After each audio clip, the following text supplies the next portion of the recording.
আসসালামু আলাইকুম, welcome back to my channel Rubaida edu blogs. বন্ধুরা, আজকের ভিডিওতে আমি এমন একটা ওয়ার্ড নিয়ে কথা বলতে যাচ্ছি যে ওয়ার্ডটা আমরা আমাদের প্রতিনিয়ত জীবনে অনেক বেশি পরিমাণে ইউজ করি। কখনো কখনো কেউ যখন এই ওয়ার্ডটা দিয়ে আমাদেরকে কোয়েশ্চেন করে তখন আমরা জবাবদিহি করি, বা কোনো কিছু এক্সপ্লেন করার প্রয়োজন পড়লে সেটা আমরা এক্সপ্লেন করে দিই। আবার কখনো কখনো আমরা যখন কিছু জানতে চাই, কোনো জিনিস যখন আমাদের ডিটেলসে জানার দরকার পড়ে, বা কোনো জিনিস বুঝতে পারছি না, আমরা কনফিউজ বা কোনো জিনিস নিয়ে কিউরিয়াস আমরা, তখন কিন্তু আমরা এই ওয়ার্ডটা অনেক বেশি ইউজ করে থাকি। হ্যাঁ, আমরা আজকে যে বিষয়টি নিয়ে কথা বলতে যাচ্ছি বা যে ওয়ার্ডটি নিয়ে কথা বলতে যাচ্ছি সেটা হলো কেন, যেটাকে আমরা ইংরেজিতে বলে থাকি ওয়াই।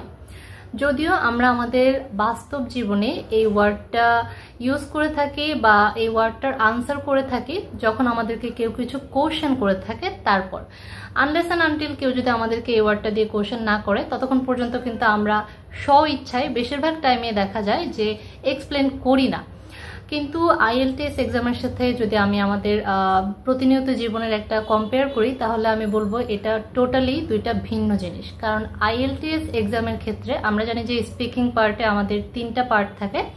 তো স্পিকিং মডিউলে কি কি ধরনের কোশ্চেন হয় বা কেমন কোশ্চেন করতে পারে এর উপরে আমার একটা ভিডিও রয়েছে চ্যানেলে। ইভেন আমার স্পিকিং টেস্টের সময় আমাকে কি কি ধরনের কোশ্চেন করা হয়েছিল সেটা নিয়েও আমার একটা ভিডিও রয়েছে চ্যানেলে। আপনারা যদি চান তাহলে সেই ভিডিওটি অবশ্যই দেখে আসতে পারেন, এবং ভিডিওটির লিঙ্ক কিন্তু অলরেডি আমি আমার ডেসক্রিপশন বক্সে দিয়ে দিচ্ছি। চাইলে কিন্তু আপনারা সেই লিঙ্কটি ক্লিক করে ভিডিওটি দেখে নিতে পারেন।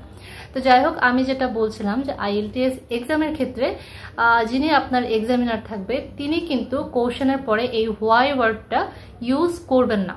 খুব রেয়ার যে কোনো এক্সামিনার আপনাকে একটা কোশ্চেন করার পর সেখানে আবার হোয়াই ওয়ার্ডটি ইউজ করবেন। তো বেশিরভাগ ক্ষেত্রে আমাদেরকে প্রিপারেশন এমনভাবে নিতে হবে যে যখন আমাকে এক্সামিনার একটা কোশ্চেন করবে, যেই বিষয়টা নিয়ে উনি জানতে চাইবে সেটাকে ইলাবোরেট আমি নিজ থেকে করব। উনি যদি জানতে চায় তাও করব, জানতে যদি না চায় তাও করব। যেমন উনি যদি আমাকে জিজ্ঞেস করে যে আমি বই পড়তে পছন্দ করি কিনা, তাহলে আমি অবশ্যই বলবো যে হ্যাঁ, আমি বই পড়তে পছন্দ করি, আমি এই ধরনের বইগুলো পড়তে পছন্দ করি। কিন্তু এখানে এতটুকু বলেই কিন্তু আমি আমার আনসারটিকে কমপ্লিট করব না। যদিও এর চাইতে বেশি কিছু উনি আমার কাছে জানতে চায়নি, সেটাকে আমি ইলাবোরেট করে দেবো, আমি এক্সপ্লেন করব যে কেন আমি এই ধরনের বই পছন্দ করি। যেমন আপনাকে যদি কোশ্চেন করে যে আপনি ফুল পছন্দ করেন কিনা, তাহলে আমার আনসারটা এমনই হওয়ার কথা যে হ্যাঁ, আমি ফুল পছন্দ করি, আমার লিস্টে এমন কিছু ফুল রয়েছে যেগুলোকে আমি অন্যান্য ফুলের থেকেও একটু বেশি পছন্দ করি। তারপরেও যদি আমাকে স্পেসিফিকলি কোনো ফুলের কথা জিজ্ঞেস করা হয় তাহলে আমি বলবো যে আমি গোলাপ বা আমি বেলি বা যে কোনো একটা ফুলের নাম নিয়ে যে হ্যাঁ, আমি এই ফুলটাকেই বেশি পছন্দ করি।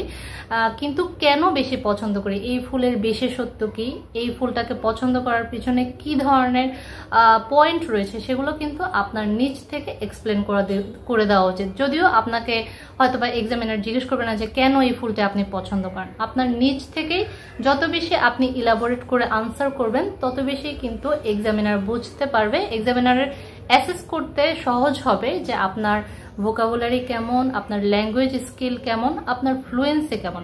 অর্থাৎ দেখা যায় যে আমাদেরকে যখন আমাদের যেমন আমি যদি আমার কর্পোরেট সেক্টরের কথা বলি, আমি যেখানে কর্মরত আছি সেখানে কোনো একটা বিষয়ে আমার সিনিয়র যখন আমাকে কোশ্চেন করে তখনই হচ্ছে যে আমি নিজ থেকে এটাকে এক্সপ্লেন করি যে এই বিষয়টা এমন ছিল যার কারণে আমি এভাবে কাজটা করেছি যখন কোশ্চেন করে। বাট আইএলটিএস এক্সামের ক্ষেত্রে আপনাকে ওয়াই দিয়ে কোশ্চেন করুক বা না করুক, আপনাকে মেন্টালি এভাবেই প্রিপেয়ার হতে হবে যে যখন একটা কোশ্চেন করবে সেটাকে ইলাবোরেট করার জন্য, সেটাকে স্পেসিফিক কিছু পয়েন্ট দিয়ে জাস্টিফাই করার জন্য আপনাকে প্রস্তুত থাকতে হবে। অর্থাৎ সে আমাকে যদি খুব ছোট একটা কোশ্চেনও করে থাকে, যেমন আপনি জিজ্ঞেস করতে পারে যে আপনি গাছ পছন্দ করেন কিনা।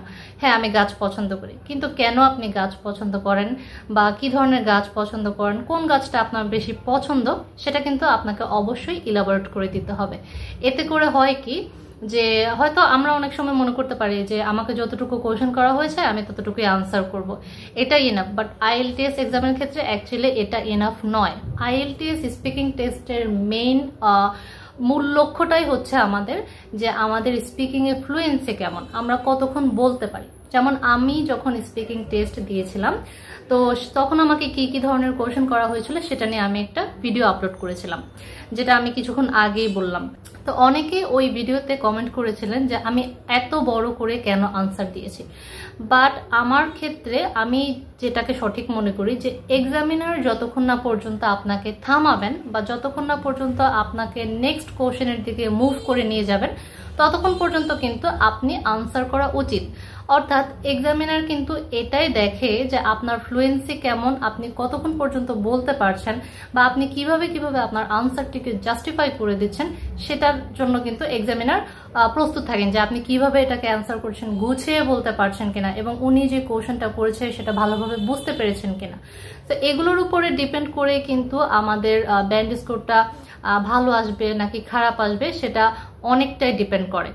তো আনসার বড় করলে যে আপনার ব্যান্ড স্কোর কমে আসবে বা আনসার বড় করে দিলে ব্যান্ড স্কোর অনেক বেশি ভালো হয়ে যাবে, বিষয়টা আবার এটা নয়। আমি বলতে চাচ্ছি যদি আপনাকে এক্সামিনার টাইম দিয়ে থাকেন তাহলে আপনাকে যখন কোশ্চেন করবে সেটাকে আপনি অবশ্যই এক্সপ্লেন করে দিবেন, সুন্দরভাবে গুছিয়ে বলবেন। আপনার প্রতিটা কোশ্চেনের পেছনে কিছু রিজন দিবেন, আপনি যে ধরনের চিন্তা ভাবনা করছেন সেটাকে ইলাবোরেট করে দিবেন, যাতে করে এক্সামিনার বুঝতে পারে যে হ্যাঁ আপনার ভোকাবুলারি স্কিল কিরকম এবং আপনার ল্যাঙ্গুয়েজ স্কিলটা কিরকম।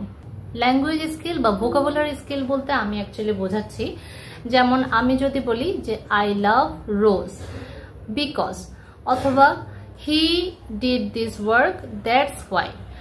এই যে দ্যাটস ওয়াই বা এই যে বিকজ ওয়ার্ড, এই ধরনের ওয়ার্ডগুলো দিয়ে আমরা যখন দুইটা সেন্টেন্সকে লিঙ্ক করে দিচ্ছি সেটা কিন্তু আমাদের ভোকাবুলারি স্কিল দেখায়। অর্থাৎ যেমন বিকজ অফ এর পরে কোনো একটা ভার্ব যদি আসে সেখানে আইএনজি যুক্ত হয়, কিন্তু টু এর পরে অর্থাৎ প্রিপোজিশন টু এর পরে কিন্তু আমরা আইএনজি যোগ করি না। এগুলো কিন্তু এক ধরনের স্কিল যে আমি গ্রামার বুঝতে পারি কিনা। আইএলটিএস স্পিকিং এর ক্ষেত্রে ফ্লুয়েন্সি যত বেশি ইম্পর্টেন্ট তার চাইতেও বেশি ইম্পর্টেন্ট হচ্ছে আপনার গ্রামার বা আপনার ভোকাবুলারি স্কিল কেমন সেটা। তো এই ছিল আজকের একটা ছোট্ট ভিডিও। আমি বলবো যে এই ভিডিওটা আসলে করার মেইন উদ্দেশ্য ছিল যে যখন আমি নিজে আইএলটিএস এক্সামের জন্য প্রিপারেশন নিচ্ছিলাম তখন কিন্তু আমি অনেক বেশি কনফিউজড ছিলাম যে আমাকে যদি কোশ্চেন এই ধরনের করা হয় আমি কিরকম আনসার করব।